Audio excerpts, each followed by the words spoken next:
अब हम इसके जो अगला पॉइंट है इसका कि पृथ्वी की गहराई पर जाने पर गुरुत्वीय त्वरण का मान किस प्रकार परिवर्तित होता है उसके बारे में चर्चा करेंगे।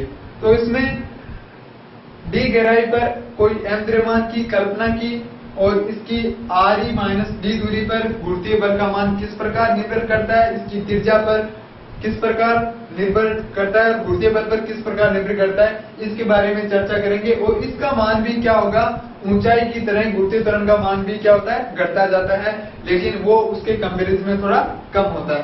तो इसको किस तरह से समझाएंगे।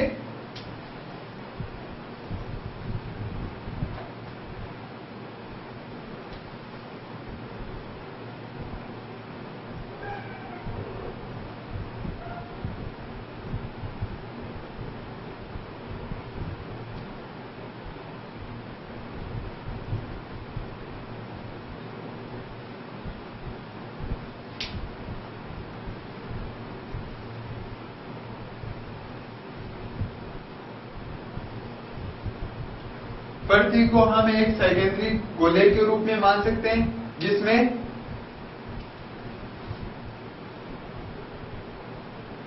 डी ये कोई गहराई है, ऊंचाई थी वो तो इसके बाहर ली थी और डी गहराई है वो इसके अंदर की तरफ मान रहे हैं।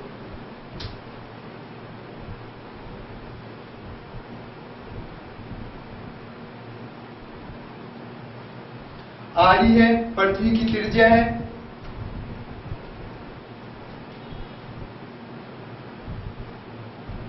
एक इसका द्रव्यमान है जो ms है, दूसरा me के रूप में है।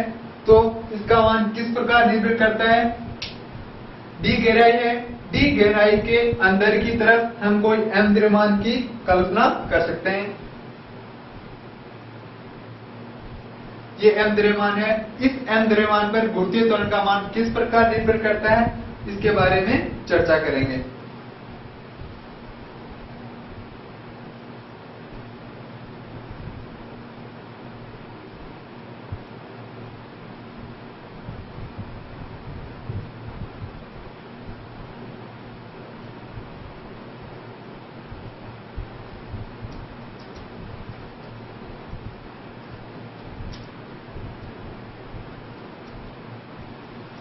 माना कि इसमें d जो गहराई है उस पर कोई छोटा द्रव्यमान m स्थित है, यह है पृथ्वी की त्रिज्या है, कोहलीय गोले के रूप में है, d गहराई है, d गहराई से जो m है वो एक छोटा m द्रव्यमान स्थित है, इसके कारण एक दूसरा द्रव्यमान ms है और ये me है, ये इसका पृथ्वी का द्रव्यमान है। तो re माइनस d दूरी पर द्रव्यमान किस प्रकार निर्भर करता है,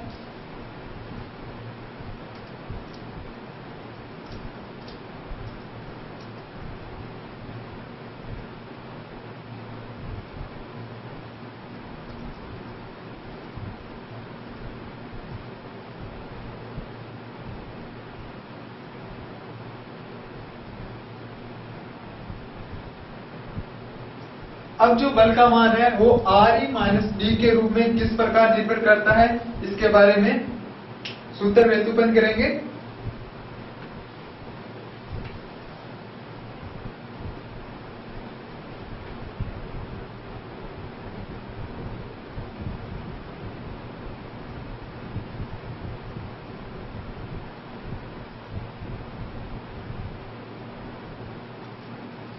अब कोई ms द्रव्यमान है, ms द्रव्यमान के कारण गुरुत्वीय बल का मान किस प्रकार निर्भर करता है वो देखते हैं।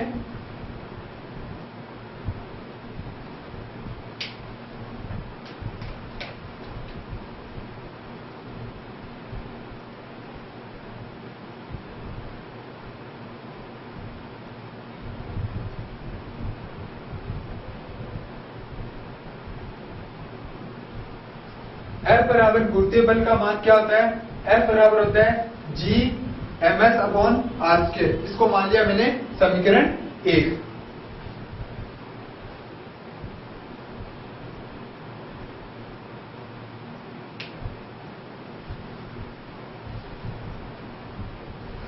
अब क्या होता है कि अब ms अपने पास में दो द्रव्यमान है ms और me।